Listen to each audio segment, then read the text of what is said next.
What is up, everyone? Welcome back to a brand new video on Lex Alexis. Today it is another episode of the Transfer Show. Today what we're going to do is that we're going to cover the latest transfers. There's been a handful of transfers and we have our final managerial appointment of the current 22-23 championship teams. We've also got roughly 10 rumours to talk about. I'm also going to talk about one rumour from all of the newly promoted championship clubs as well, so we'll include them. So there is a lot to unravel today. If you guys like what you see, please give the video a like. It's just tremendously help the channel. Please do hit the subscribe button if you've not done so, and please share this channel to as many people as you can. All of that helps too. But without any further ado, let's start covering what has happened in this week in terms of transfers.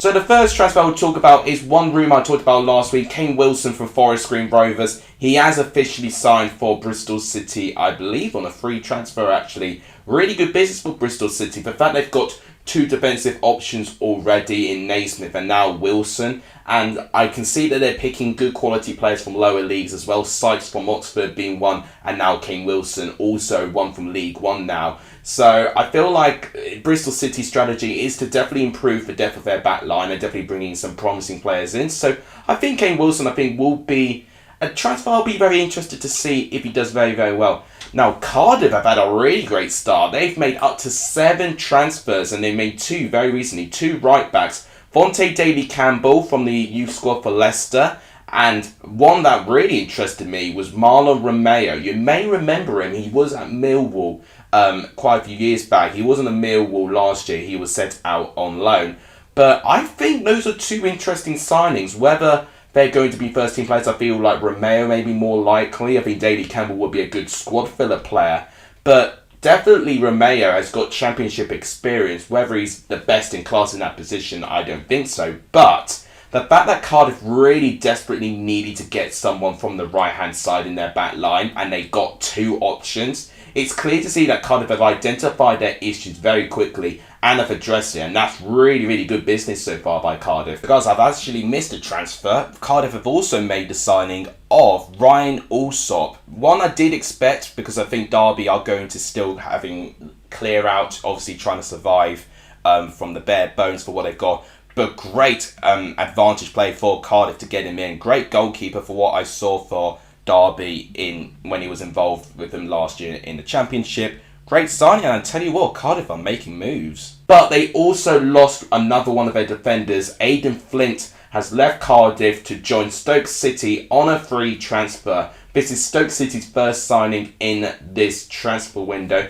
A very experienced player, yes, and in terms of great defensive moments, Aiden Flint definitely had a couple of those in, last season. He does have an own goal within him at one time or another, but he does have some great moments as well. Set pieces is going to be one thing that Stoke are going to have to try and utilise him in, because he's very, very strong when it comes to those. Swansea made the signing of Nathan Wood, leaving Middlesbrough to join Swansea. He's not made too many minutes with Middlesbrough. I don't think Swansea will be the same as well, but as I said previously with Daly-Campbell for Cardiff, actually, he's going to be a great squad filler, and I definitely think a good amount of potential. Swansea have also made the signing of another centre-back, Oliver Siri-Williams, from Braintree Town to Swansea. I have seen a little bit of him. Quite a step up for Siri-Williams to get up to Swansea City in that side, and definitely another one which I don't necessarily see starting a lot, but definitely one I'm going to keep my eye on. I've definitely seen him a good handful of times. And finally, the big news coming in from the Championship just now, actually, is that Michael Appleton is Blackpool's new manager. And based on what I saw on social media, it is very, very mixed. Very mixed. If anything, a lot more on the negative side than the positive side. It is a very polarising appointment. Of course, Preston fans will know him being a fantastic midfielder for them. And he did actually join Blackpool before, actually, 10 years ago, actually. But in that period when he joined Blackpool, he actually joined 3 clubs within 12 months. And he actually left Blackpool within 4 months of working there. So it was a very, very bad relationship that they had in his first appointment list. But it was over 10 years ago, and in that ownership at that time, it was very, very turbulent. You know, Blackpool at that time would have been very recently relegated from the Premier League, and definitely around that time, that would have been a couple of years before they actually got relegated down to League One, actually. So definitely around that time, I can understand the issues there, and I think Appleton definitely had his confidence shut down a little bit, but he kind of rejuvenated his career a little bit. He's had assistant manager roles with West Brom and Leicester in the Premier League, and then he joined Lincoln, didn't he? And then he actually spent a good number of years with Lincoln City, and actually did a really good job. 3 years, I think, he spent with Lincoln, and he took Lincoln this close in his second season to get them into the Championship for the first time, I think, in over 60 years. Would have been the first time that Lincoln City would have reached that level, and they lost out, unfortunately, ironically, to Blackpool. So he's now joining the team that actually managed to edge his Lincoln side from the playoffs, and I think that's going to be an interesting appointment there. And what I will say with that, I understand the reaction, and in fact, let's just see what the board have to say about it. So Blackpool Football Club is pleased to announce the appointment of Michael Appleton as head coach on a contract till the June 2026. So it's a 4-year deal. That's quite a big contract for him.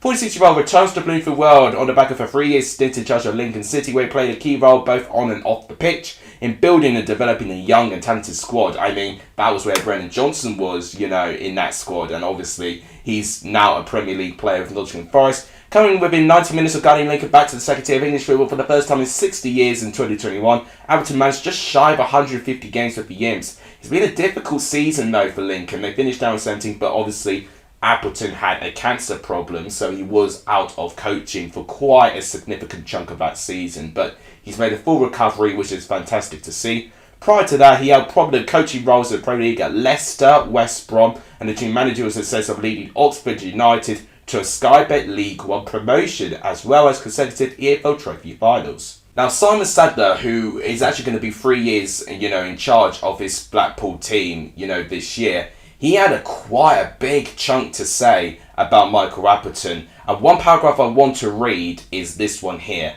We recognise, though, that Michael's not every Blackpool's fan's first choice as the next head coach. I think that it's common knowledge that some of us at the club and keep an eye on social media, and I must confess to being disappointed at the extent of some of the negativity that I've read with regards to Michael's appointment. Given what this club went through before I bought it, I'm confounded that some fans go as far to claim that they would consider ripping up or not buying season tickets because they are happy with our choice of head coach. Unhappy, I should say.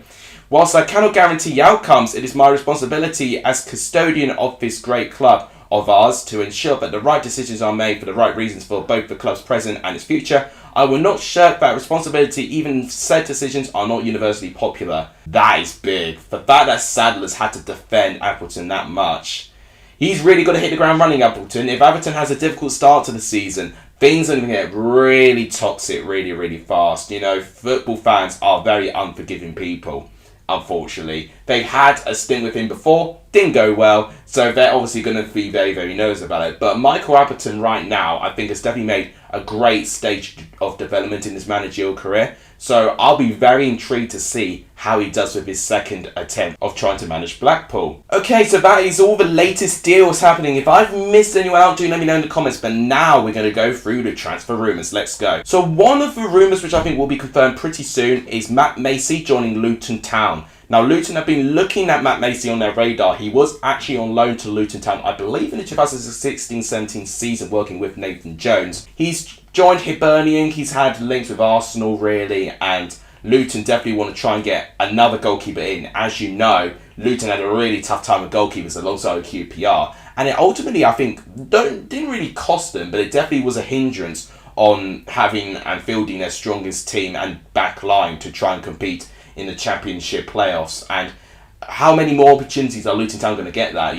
Not many in my opinion. And I definitely think making sure that they can increase their squad depth is important, and I think Matt Macy would definitely do a good job with that. I'm really interested with Robbie Brady. There's a transfer rumour that Sunderland could try and get him in. Now, if you know, Bournemouth did have Robbie Brady in the second half of the season. He was one of the many transfers that Bournemouth made in January. He managed to get a small involvement of getting Bournemouth up to the Premier League. It's looking like he will be moving on there. Middlesbrough and Huddersfield are also trying to get his signature as well. Both teams wanted to really quicken the window. Middlesbrough definitely want to be improving and getting into the top 6 at least this season with Chris Wilder. Huddersfield would definitely want to try and improve their squad to make sure that they can go again and see if they can get top 6 again. I think if Brady joins in one of those 3 teams, I think it will definitely be an interesting signing. You know, he's over 30 years old now, but with a lot of championship experience. You would know his involvement with Norwich City especially. And I think Robbie Brady, if he joins Sunderland, I think that's going to be an interesting point.